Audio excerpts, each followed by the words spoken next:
Olá, senhores, estamos começando o programa Resenha de Mercado na nossa Estúdio 92.3 FM de Cascavel. Eu me chamo João Fernando, sou gestor de negócios e a partir desse momento vou passar para vocês as informações do nosso mercado financeiro, dos investimentos referentes à semana passada e aquilo que a gente pode esperar aí para a próxima semana. Começando uma segunda-feira, pessoal, todas as segundas-feiras, às 13 horas, a 1 hora da tarde, aqui na Estúdio 92, da 1 a 1h30, nós temos o nosso programa inédito Resenha de Mercado. Falando de mercado, falando um pouco de empreendedorismo. Então você que está no mercado de trabalho, você que é gestor, você que é empresário, acompanhe o nosso programa aí.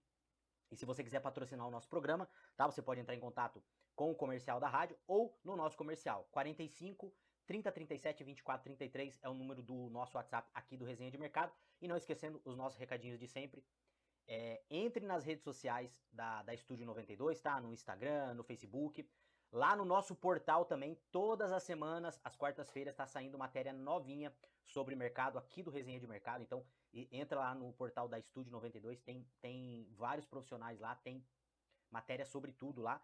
E também, né, pessoal, como eu já falei para vocês, nos sigam nas nossas redes sociais. Tá bom? Vamos lá, vamos começar as nossas... o que aconteceu na semana aí, falando um pouquinho de Bovespa, sempre a gente fazendo esse review aí de como que foi o mercado. E, pessoal, nós tivemos aqui essa semana, né, nós tivemos uma leve alta, praticamente no 0 a 0 aí, o Ibovespa a 125 mil pontos, né, uma leve alta aí de 0,22, né, a gente teve aí uma queda muito forte nas últimas semanas, né, o Ibovespa, ele vem respondendo a tudo aquilo que tem acontecido no mercado nos últimos meses aí, toda a nossa macroeconomia, né? Isso aí vem refletindo na microeconomia e vem refletindo aqui no nosso mercado também. Então, aquela história, né? Os analistas sempre falam, nós temos a foto e nós temos o filme, né? A foto parece que tá tudo bonito, né? PIB crescendo, desemprego diminuindo, né? Mas o filme não é bem assim, né? O filme é uma outra história, né? O filme, quando ele terminar, a história é outra. E no acumulado do ano, né? No acumulado do ano, o Ibovespa, 125 mil pontos, né? Um acumulado, uma perda aí de 5,09 no acumulado até agora. Nós já estamos no mês de dezembro, né? O fechamento aqui dia 6 de dezembro. Então, pessoal, realmente foi um ano muito ruim pro Ibovespa, foi um ano muito ruim pro índice, um ano muito ruim pro mercado. E quando o ano ele é ruim pro mercado, isso acaba refletindo nas outras coisas também. Porque, enfim, no final das contas, o mercado somos todos nós, né? O mercado é você que tem um dinheirinho guardado lá no CDB do teu banco, né? Quem investe num tesouro direto, você que investe na bolsa também. O mercado não são os malvadões lá da Faria Lima, isso não existe. O mercado, quem financia o mercado, né? São os estrangeiros, né? Quem financia a dívida do governo, quem financia o Brasil, é você que poupa, né? Você que tem poupança, você que guarda o teu dinheiro, né? E os investidores lá fora. Então, muitas vezes, quando a gente vê alguém falando mal dos investidores, essa informação está meio distorcida, né? Porque a gente precisa deles. Nós somos um país emergente, nós precisamos de recursos de fora, a nossa infraestrutura é muito ruim. Então, se o investidor estrangeiro ele não vê atratividade no Brasil, né? O que acontece? Não vem dinheiro para cá, o dólar sobe, tem que subir a taxa de juros, subindo taxa de juros, o financiamento fica mais caro, fica mais difícil para as empresas conseguirem aí financiamento para continuar os seus empreendimentos e daí a economia inteira trava. Então você pode trocar, né? Você pode trocar que eu sempre falo a teoria do cartão de crédito, né? Você pode trocar um crescimento de curto prazo que é baseado em dívida, né? Você tem um limite do cartão de crédito lá, se você sair que nem um louco lá, você tem 100 mil de limite, você vai viver aí 2 meses aí gastando 50 mil reais se você quiser, você vai viver 2 meses aí entre o 1% mais rico do país, né? Só que depois desses 2 meses, você não vai ter mais dinheiro, você vai ter uma baita de uma dívida e de repente você passa aí 10, 15, 20 anos pagando essa dívida de 100 mil reais. É isso que está acontecendo com o Brasil. Então a gente pode se sacrificar um pouquinho mais agora, né? E ter um crescimento sustentável para nós, para os nossos filhos, para os nossos netos, ou a gente pode querer esse crescimento de curto prazo e a gente vai pagar lá na frente, nossos filhos, nossos netos vão pagar lá na frente, como nós estamos pagando até hoje, né? Tudo aquilo que aconteceu lá em 2014, 2011, 12, 13 e 14 e 15 a gente está pagando até hoje. Qual que é o grande problema, pessoal? O grande problema é que se você chegar na maioria das pessoas, né, e perguntar para elas se elas são a favor de auxílio, elas vão falar que sim. Se você chegar na maioria das pessoas e falar que elas são a favor, né, do governo injetar dinheiro na economia, eles vão falar que sim, né? Essa é a nossa mentalidade. Vou falar um pouquinho hoje para vocês em relação a isso, com um estudo, uma matéria muito legal que eu trouxe sobre o estudo, a escola, né, em Singapura. Voltando aqui, né, falando então um pouquinho do SP500, né? SP500 na semana praticamente no 0 a 0 aí, né? 0,83 de alta. E no ano, né? O ano realmente o SP500 aí tá surpreendendo, né? Renovando máximas. 6.083. 28,26% de crescimento no ano aí o índice SP500. Pessoal, o que acontece? Eu estava lendo algumas matérias essa semana e o Warren Buffett, né, ele tem uma tese de que quando o SP500 ele está com um valor maior do que 2 vezes o PIB dos Estados Unidos, isso é um sinal de alerta, pode ser um sinal de bolha. Porém, outros analistas mostraram que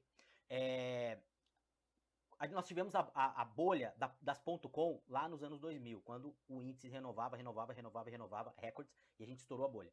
Porém, lá, essa bolha, ela estava baseada em cima realmente de ativos inflados, ou seja, eles estavam com preço-lucro muito alto. O que é o preço-lucro? É o preço da ação versus o lucro que ela vai dar, e isso demora, isso dependendo do valor, lá se o preço-lucro está em 10, isso quer dizer que demora 10 anos para você recuperar o seu investimento. Então o preço-lucro estava muito alto. Hoje, as empresas americanas, apesar de estar batendo recorde, o PL delas está um pouquinho acima do preço-lucro histórico. Então o que acontece? Realmente existe um pouco de euforismo na Bolsa Americana, porém o lucro das empresas tem acompanhado.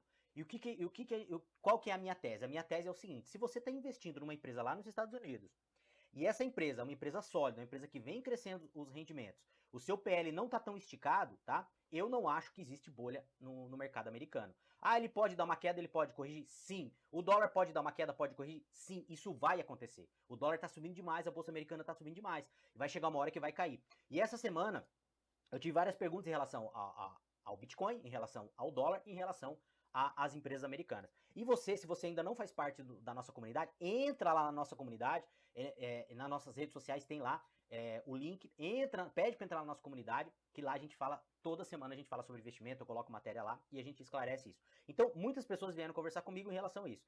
O que eu acho? Eu acho o seguinte, que realmente uma hora vai corrigir. O dólar não vai subir para sempre, né? O SP500 não vai subir para sempre. E o Bitcoin também não vai subir para sempre. O que eu quero dizer isso? Vai continuar subindo para sempre, sim. Só que ele vai ter as ondas, né? Ele vai ter as correções. Então, o que acontece? Algumas pessoas perguntaram para mim: olha, eu também tô exposto aos Estados Unidos, eu tenho Bitcoin, né? O que acontece se cair? Gente, se cair, maravilha. Eu vou comprar empresas boas, empresas com uma tese fantástica, empresas que daqui a vários anos vão estar no mercado por um preço mais barato. Que é o que eu estou de olho hoje nos fundos imobiliários. Eu estou devendo para vocês um estudo sobre fundos imobiliários, eu quero ver se eu trago esse ano ainda para vocês. Que eu estou de olho porque tem muito fundo imobiliário caindo, porque né, a gente tem uma previsão de aumento da Selic aí, estão falando de Selic até de 15%, né? Então os fundos vão continuar caindo, porque o fundo ele meio que concorre ali com a taxa Selic.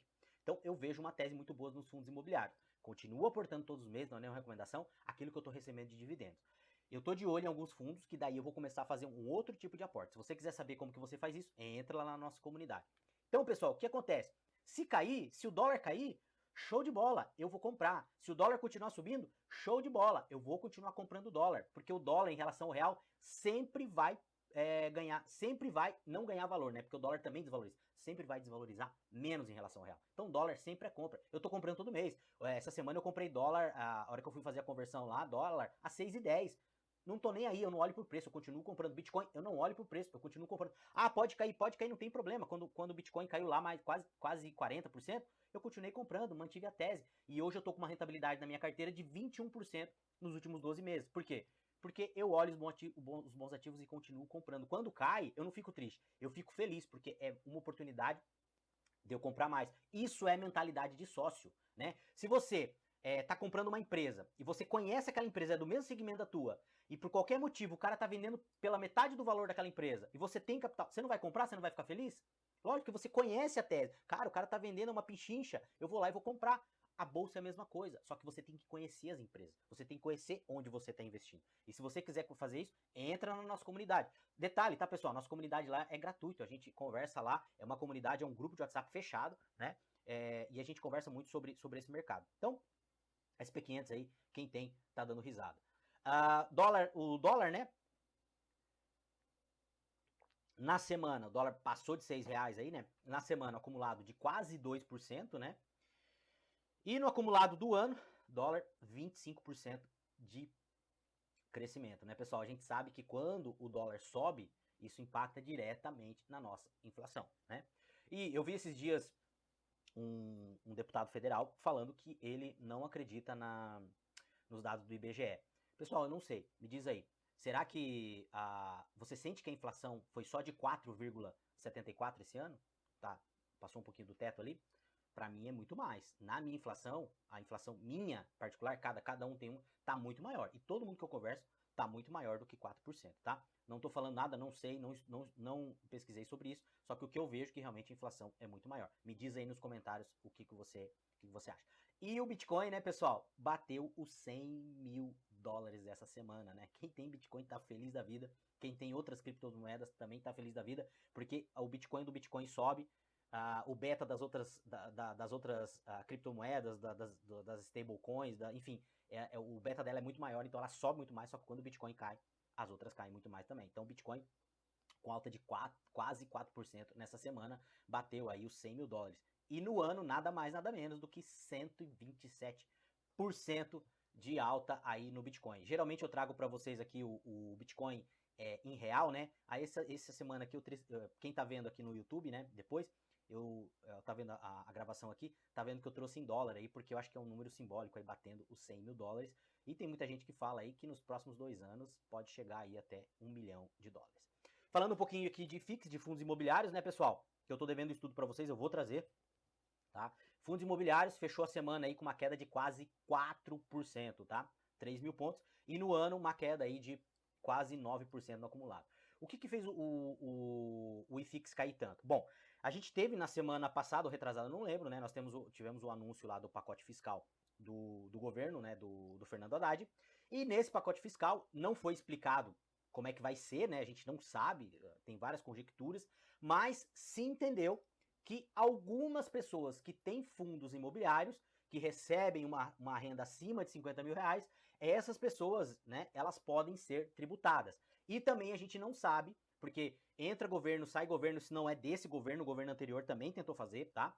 É tributar os dividendos, tá? E aí, assim, pessoal, eu vejo muitos analistas, muitos políticos, né, falando que, mas a gente não pode, tem que tributar dividendos, porque o Brasil é um dos únicos países do mundo que não tributa dividendos, e não sei o que, isso é um absurdo, porque não sei o que. Realmente, o Brasil, se eu não me engano, são 2 ou 3 países no mundo que não tributam dividendos. Só que eles não contam toda a história. E a história é o seguinte, o Brasil é o país que tem a maior carga tributária para as empresas no mundo. Se eu não me engano, é a primeira ou a segunda. A nossa carga tributária, né, lá no lucro real, que geralmente são as empresas que distribuem dividendos, que são empresas que têm capital aberto, né, é de 34%, onde, né, a média das outras empresas fica em torno de, no mundo, fica em torno de 20, 25%. Então, o empresário, ele já paga muito mais na empresa, ele já paga muito mais esse dividendo na empresa. Por isso que os dividendos não são tributados. Quer tributar dividendo? Pode tributar dividendo. Baixa a carga tributária das empresas, tem problema nenhum. Então a gente tem que entender e eles têm que falar a verdade. É igual o tal do negócio de estavam falando aí da herança nos Estados Unidos.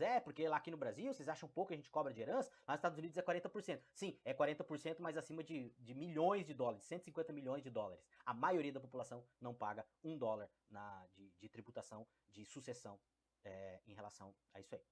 Tá bom, pessoal? Então vamos lá, agora vamos colocar um pouquinho as notícias aqui. Então nós tivemos algumas notícias bem interessantes no mercado essa semana, né? E uma delas é aqui do seu dinheiro, né? Dólar vai a 4 ou menos. A bolsa sobe para 200 mil pontos e os juros caem para 8,5. Se Lula fizer isso. CEO da AZ Quest conta o que pode levar o Brasil a ficar irreconhecível. Durante o evento promovido pela Miro Asset, Walter Maciel, né, criticou as medidas fiscais do governo Lula e apontou caminho para a recuperação econômica do país. E aqui, pessoal, o que ele falou, né? na matéria. Então, assim, ó, o CEO de uma das maiores gestoras independentes do Brasil, né, Walter Maciel, da Azequest, não se considera pessimista. O executivo afirmou, durante o evento promovido pela Mirae Asset, né, nessa sexta-feira, que o Brasil tem tudo para ser irreconhecível daqui 5 anos. Tá? Mas antes precisa superar o desafio. Qual desafio? Lula encontrou um país que tem um só problema, o fiscal. Só que o problema é grave.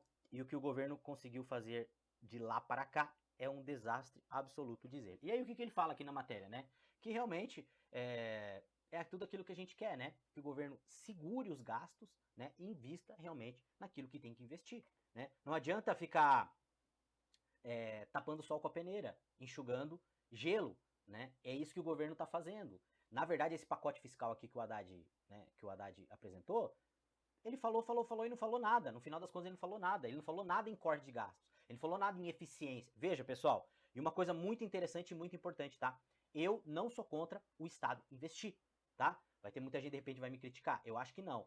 Eu não sou contra o Estado investir, mas o Estado tem que ter um investimento eficiente. Como tem várias empresas na Bolsa, né, que são empresas estatais, como o Sanepar, a Copel agora, que, né, que tá passando por privatização, né? Tem várias empresas. A Embraer era uma empresa, estatal, né? A própria Petrobras no governo passado deu muito lucro. Todas as estatais deram lucro. Então, o problema não é o governo investir onde tem que investir. O problema é a eficiência. E se a gente pegar várias nações como Japão, Coreia do Sul, a própria Singapura, todas elas tiveram a mão do Estado lá. Mas não é a mão do Estado para achatar as pessoas, é a mão do Estado para criar linearidade, para criar uma competição sadia. Para que serve o Estado? O Estado serve para dar equilíbrio no jogo. Para equilíbrio no jogo. Mas o Estado, o que ele faz? Em vez dele criar esse equilíbrio, ele que cria o desequilíbrio. Ele que cria as anomalias. Por que você acha que hoje uma moto custa o preço de um carro custa o preço de um apartamento, e o apartamento está custando o preço de um prédio? Por que as pessoas hoje não conseguem mais comprar casa própria? Porque é o governo que cria essa anomalia. Quando o governo começa a criar uma dívida muito grande, quando o governo começa a imprimir muita moeda, o que acontece? Se você tem 10 bananas, né, e você tem 10 dinheiros, isso é uma conta simples. Cada banana vai custar um dinheiro. Se você tem 10 bananas e você tem 20 dinheiros, o que vai acontecer? Cada banana vai custar 2 dinheiros. Então o que acontece, pessoal? Quanto mais o governo faz essa expansão monetária e fiscal, mais o dinheiro se desvaloriza. E só para vocês saberem, tá? Eu estava vendo essa semana, o M1, que é a primeira base monetária ali, que existe, que é o dinheiro na mão das pessoas e os depósitos à vista, estão no maior índice de todos os tempos, tá? Tá comparado na época do governo Dilma lá, quando deu a bolha. Então o que acontece? Muito dinheiro na praça, a gente começa a ter inflação, o dinheiro começa a valer menos. Então não tem para onde fugir, tá? E aqui o otimismo da BlackRock no Brasil tem que enxergar além do curto prazo. Aqui uma outra matéria da BlackRock que ela tá falando que a gente tem que olhar o Brasil não no curto prazo, a gente tem que olhar o Brasil no longo prazo, né? E aí ela dá alguns detalhes aqui, eu até vou ler para vocês aqui a matéria, né? Ó, as preocupações com a sustentabilidade fiscal do Brasil têm afastado investidores do país. É isso mesmo, né? Desde o início do ano, a saída dos estrangeiros da B3 soma 25 bi de reais, tá? Enquanto o dólar acumula uma alta, né, de mais de 25% frente ao real, refletindo a piora da percepção sobre os ativos locais. O crescente pessimismo, no entanto, é visto como uma oportunidade pela BlackRock, que mantém uma rara dose de otimismo em relação ao mercado brasileiro. A diferença entre o investidor experiente e aqueles que não compreendem tal bem que o Brasil e a capacidade que o Brasil tem de enxergar além das incertezas no curto prazo, afirma Axel Christian, né? Axel Christian, que é o estrategista-chefe do investimento na América Latina. A maior gestora do mundo com 11 trilhões de dólares investido, tá? Então o que acontece, pessoal? Eles estão vendo oportunidades aqui no Brasil, tá? Quem sou eu para falar alguma coisa, né? BlackRock é a maior, mas eu não vejo oportunidade, né? E tem que ver se realmente eles estão só falando ou se eles estão aportando aqui no Brasil, né? Então, você aí me diz, o que você vê no Brasil? Você vê oportunidade? No Brasil tem várias empresas boas, o Brasil tem muita oportunidade. Porém, hoje, as oportunidades lá fora são muito maiores, né? Mesmo com os Estados Unidos, com empresas americanas com SP500 batendo recorde, com os índices lá americanos batendo recorde, eu vejo mais oportunidade lá do que aqui. Por exemplo, hoje eu tenho empresas lá, americanas, que eu tô com uma rentabilidade de 1, 2%, desde que eu comecei a investir. Então eu posso aportar nessas empresas. Por que eu vou aportar aqui no Brasil? Veja, pessoal, enquanto a gente não tiver um governo que dê previsibilidade para o investimento, o Brasil vai ser sempre um país de investimento de curto prazo, de oportunismo, né? De trade, que o cara vem aqui, trada, fica 2, 3 meses e vai embora. E aí a gente fica nesses voos de galinha, entendeu? O Brasil vai continuar sendo assim. Contrapartida, você vê, por exemplo, a Índia, que os países estão investindo lá, fazendo investimento direto, que é investimento de longo prazo. Ah, mas o Brasil também recebeu investimento direto. Sim, mas a proporção é pífia em relação a esses países emergentes, tá? Vamos para a próxima lá? Então aqui, ó, contas do governo registra um rombo de 64 bilhões no acumulado em 2024, tá? Houve uma melhora em relação ao mesmo período de 2023, quando o saldo negativo era de 76 bilhões em valores nominais, tá? O governo apresentou um déficit de 64 bilhões no acumulado de janeiro a outubro de 2024.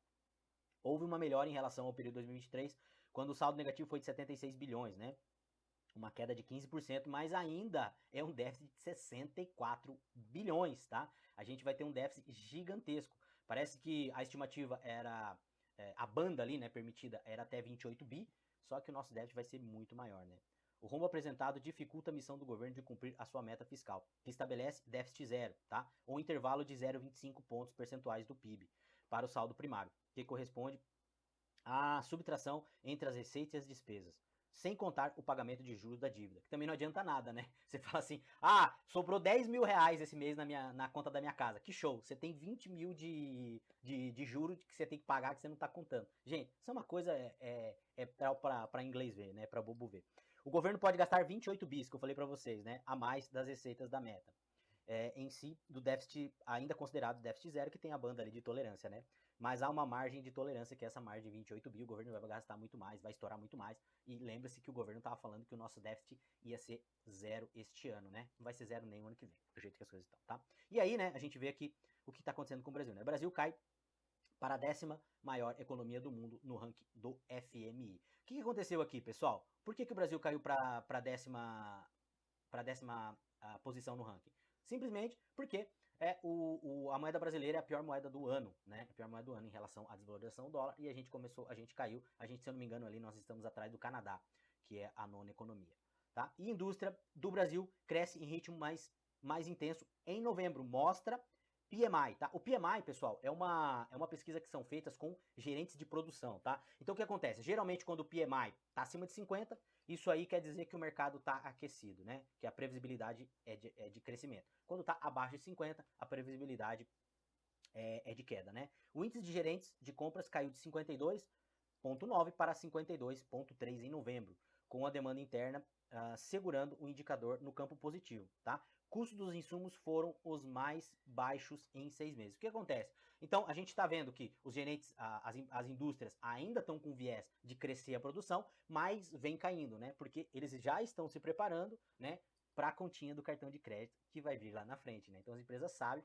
que a gente tem um período aí de bonança, né? Como aconteceu nos outros governos, né? O tal do voo de galinha. Então, eles estão se posicionando para pegar isso aí, mas já estão vendo que provavelmente a gente vai começar a cair a produção daqui a alguns meses, tá? As empresas estão se preparando, eu falo isso para vocês, porque eu transito tanto na parte da indústria, né? Eu trabalho no mercado tanto na parte da indústria como na parte do varejo também. Tem empresa de consultoria nessa área aí, sou representante há mais de 25 anos aí, tá bom? Selic a 15 ao ano, inflação e fantasma fiscal. Por que a Quinéia está vendida em bolsa brasileira, tá? Responsável por mais de 132 bilhões em ativos, a gestora afirma que existem melhores oportunidades no exterior. Veja onde a Quinéia investe hoje. Pessoal, é aquilo que eu falei para vocês, né? Aquilo que eu falei para vocês. O Brasil tem oportunidade? Tem, mas é o trade-off, cara. Você tem tanto para investir. Você vai investir aqui ou vai investir lá? Você vai investir onde dá mais rentabilidade, né? Então, eu vou ler só um preâmbulo da matéria aqui, tá? A casa controlada pelo Itaú responde por cerca de 32 bilhões de ativos sob gestão. Encontra-se em uma posição vendida em bolsa e afirma que existe melhores oportunidades no exterior, tá? Então o que acontece, pessoal? Eles estão vendidos em bolsa, estão comprados em outros países. Eu vi o gestor da Quinéia falando que em China eles não estão investindo, mas majoritariamente aí as empresas estão posicionadas nos Estados Unidos. Eu também tenho uma posição vendida na Bolsa Brasileira, não é nenhuma recomendação, tá? Tenho uma posição vendida na Bolsa Brasileira e eu acredito aí que conforme andar da carruagem, as coisas vão piorar ainda mais para nossa bolsa. E aqui uma notícia que não dá nem para comentar, né? Mas a gente precisa comentar. Isso aqui é de chorar, né? Correios adotam medidas urgentes para evitar a insolvência. Olha só que interessante, pessoal, né? Após amargar o terceiro ano consecutivo de prejuízos, a empresa brasileira de Correios e Telégrafos passou a adotar medidas urgentes de economias de gasto para evitar insolvência. Pessoal, insolvência, não conseguir mais operar, tá bom? Documento começa destacando o prejuízo de 1,8 bilhões registrado no período de janeiro a agosto de 2024. E a previsão de encerramento do ano é com saldo de caixa de 83% menor do que foi reportado em 2024. Eu tô dando risada, pessoal, mas a vontade é de chorar. Lembre-se que essa empresa aí, que sempre deu prejuízo, ela deu lucro no governo passado, tá? E até bonificou os funcionários. E aí, olha só que interessante, pessoal, olha só que interessante. O que é um incompetente com atitude, tá? Vamos lá. A coisa mais perigosa que existe é incompetente com atitude. Mas a gente não tem só no Brasil, já vou mostrar pra vocês. Mas olha só que interessante. Um dos fatores, tá?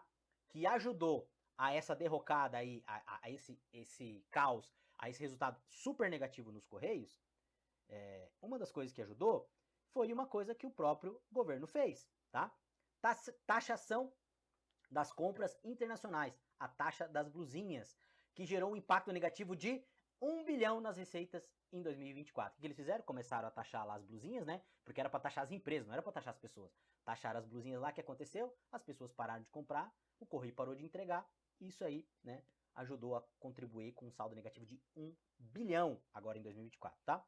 E a regulamentação das compras internacionais implementada no segundo semestre de 2023, que reduziu a receita em nada mais nada menos de 500 milhões naquele ano, com um reflexo negativo também em 2024. Então, aí, né, tem que dar os parabéns aí para os nossos gestores, nossos gestores estatais aí. E lembrando, né, pessoal, eu não sou contra eu não sou contra o Estado investir. Eu não sou contra, tá? Mas o Estado tem que ser eficiente como uma pessoa é eficiente lá na empresa dela. Pode ter certeza que esses gestores que estão no correio, se eles têm empresa, eles não fazem o gerenciamento da empresa deles como eles estão fazendo o gerenciamento do correio. Sim, o governo passado geriu as estatais como eles geriam as empresas dele. Pessoas competentes, tá? Eu não tô aqui para defender o governo nenhum, tô falando aqui de economia e de investimento. Então, né, mais uma atitude aí do governo que acabou dando um tiro aí no próprio pé, né? E outra coisa, outra notícia aqui também que impactou bastante o mercado essa semana, pessoal, foi uma notícia que saiu da isenção do IR, tá? Do IR para pessoas com moléstias graves será limitado à renda de 20 mil reais. Medida visa compensar a isenção de imposto de renda para pessoas com renda até 5 mil reais. O que aconteceu, pessoal? Vamos lá. Pessoas que têm moléstias graves, como câncer, AIDS, enfim, várias doenças, eles têm uma isenção fiscal, né, no seu imposto de renda. O que o governo quer fazer agora? O governo federal vai propor o fim da isenção, tá, para pessoas com moléstias graves, que tenham renda mensal acima de 20 mil reais. Então o que acontece? Se você ganha acima de 20 mil reais e você tem uma moléstia, você não vai mais poder ter isenção fiscal por causa dessa doença, tá? A medida tem como objetivo compensar a isenção de imposto de renda para pessoas com renda mensal de até 5 mil reais, tá? Apesar da mudança, a dedução integral com os gastos de saúde, com um plano de saúde, será mantida pelo governo federal. Na regra atual, a Receita Federal permite a dedução de imposto de renda de despesas médicas. Podem ser reduzidas despesas médicas emitidas por médico, dentistas e por exemplo, tá? Então, o que acontece, pessoal? Quem ganha muito próximo a 20 mil reais, vai seguir isento. Quem ganha mais do que isso vai deixar de ser isento. Mas vai ter todas as condições para seguir deduzindo os gastos médios e limites de impostos de renda. Disse Durham, deve ser alguém aqui da Receita Federal, enfim, do órgão competente. Então, pessoal, né? Pessoas que ganham acima de 20 mil reais aí, que tiver doença grave, você já sabe aí que, né, você não vai mais poder deduzir, né? Então, tire as próprias conclusões de vocês aí, o que vocês acham em relação a isso aí. Tá bom? Vamos para a próxima lá, pessoal. Estamos chegando quase no final aqui. Deixa eu achar minhas matérias aqui. E aqui, ó, você que é empresário, tá? Você que tá no mercado aí, deixa eu comentar umas coisas com você rapidinho aqui, ó. Obrigado a Black Friday, tá? Com a ajuda do 13º, as vendas dos varejistas superaram níveis pré-pandemia pela primeira vez, tá? O fim de semana da Black no e-commerce brasileiro registrou mais de 6,8 bilhões em transações, um aumento de 9% no faturamento em relação a 2023. O que aconteceu, pessoal? A gente sabe que a gente tem muito dinheiro lá na ponta, né? E realmente nós tivemos uma Black fantástica, uma Black muito boa, mas eu já vinha cantando essa pedra para vocês, porque tem muito dinheiro sendo injetado aí nos auxílios, nos bolsas, nos precatórios, e isso acabou refletindo. Mas isso é fotografia, isso é curto prazo. E também, provavelmente, nós vamos ter um Natal muito bom. Então, você, gestor, você que está no varejo, você industrial, você tem que se preparar, né, para você ter um bom Natal, porque provavelmente nós vamos ter um bom Natal também por causa desse dinheiro que está sendo jorrado aí nos bolsas, né, batendo todos os recordes aí, só que a gente sabe que o governo não vai conseguir manter isso. Então, a gente tem que se posicionar, a gente tem que pegar uma fatia desse lucro aí que vai estar no mercado, mas a gente tem que ser conservador lá na frente, porque a tendência é que as coisas brequem, tá? E número de clientes do comércio é 27% menor do que antes da pandemia. Pessoal, isso aqui eu queria até falar um pouquinho mais com vocês aqui. Você que é gestor, você também que está no varejo, você tem que entender que os clientes não estão vindo mais para a loja, né? Os clientes não vêm mais para a loja. E uma pesquisa aqui mostrou, do Diário do Comércio, que 27% menor, tá? O fluxo nas lojas é 27% menor. Na rua, tá? É muito maior, o fluxo é muito menor do que nos shoppings, por vários motivos. O shopping a experiência é maior, tem várias lojas juntas, as pessoas vão lá para passear, tem a praça de alimentação e existe o fator também segurança. Então isso aqui está impactando. Você, gestor, você que está no varejo, se você não se atentar para isso, o teu negócio vai morrer. No futuro vão ter dois tipos de negócio, tá? E dois tipos de profissionais. Vai ter um negócio que está no físico e no digital, vai ter o profissional que está no físico e no digital. Vai ter um negócio que está no digital e vai ter o negócio que está no digital. Se você ficar só no analógico, o mercado vai te tirar do jogo. Então você precisa treinar a tua equipe, você precisa fazer com que a tua equipe de vendedores, o teu time, sejam influenciadores, tá? Porque senão você vai ficar fora do mercado. Hoje, mais de 94% das vendas, elas passam de alguma forma pela internet. Então, se você não tiver posicionado na internet para trazer o fluxo desse cliente para a tua loja física, o mercado vai te tirar. Você vai sair do mercado. A gente está vendo que isso aqui é um caminho sem volta. Ah, o varejo físico vai acabar? Não, nunca vai acabar. Só que a forma de consumir, ela está acabando. Pensa, você consome da mesma forma que você consumia 10 anos atrás? Você compra pela internet? Você comprava 10 anos atrás pela internet? Sim, a tua forma de consumir mudou, a nossa forma de consumir mudou. Por que você ainda espera que o teu cliente consuma da moda antiga se você já não consome mais? Então, você, gestor, você tem que se atentar para isso, para você mudar, treinar o teu time e mudar o teu negócio, porque senão você vai sair, o mercado vai te expurgar, tá? E aqui eu já falei um pouquinho para vocês, já encerrando, né, pessoal, chegando no final aqui. Bitcoin supera mais uma vez se supera mais uma vez e alcança marca histórica de 100 mil dólares. A marca, né, histórica de 100 mil dólares aí, e a tendência é crescer cada vez mais. Em contrapartida, né, o Banco Central irá lançar uma consulta para regulamentação de câmbio de criptomoedas, tá? Consulta do BC inclui regras que proíbem saque de stablecoins para a carteira própria. O que quer dizer isso aqui, pessoal? Você que tem uma stablecoin que é atrelada a alguma moeda, o Banco Central vai querer que essas moedas que essas criptomoedas, essas stablecoins, não possam ser geridas para sua carteira. Ou seja, você tirar da corretora e colocar na sua carteira. Vai ter que ficar na corretora. E esse, pessoal, é um movimento que eu tenho visto, tá? Que isso daqui a pouco vai se proliferar para todas as criptomoedas. Vai chegar uma hora que o governo não vai mais deixar você tirar o teu Bitcoin, tirar o teu Ethereum, tirar as tuas criptomoedas da tua corretora e colocar na tua wallet, que ninguém tem acesso, tá? Isso vai acontecer. Como eu acho que também vai acontecer daqui a pouco, se o dólar começar a subir muito, o governo vai começar a aumentar a taxa de IOF, como a Argentina fez, vai colocar lá em 20%, 30% e vai inviabilizar a tua retirada de moeda para outros países, tá? Então você tem que se atentar a essas duas coisas. E se você quer saber como fazer isso, entra na nossa comunidade que eu vou ensinar você, tá? Você tem que se preocupar com isso, porque são dois movimentos que provavelmente vão acontecer e vão acontecer logo. Tá bom, pessoal? Estamos chegando no final do nosso programa. Tinha muito mais coisa para falar. Tem um estudo que eu tô querendo trazer a 4 programas aqui para você e para vocês não consigo. Nosso programa tá ficando curto, mas eu agradeço a audiência de vocês. Tá, pessoal? Não esqueça de nos seguir em todas as redes sociais, Resenha de Mercado JF e a nossa Estúdio 92. Eu espero vocês na semana que vem, a 1h da tarde. Uma semana abençoada para vocês.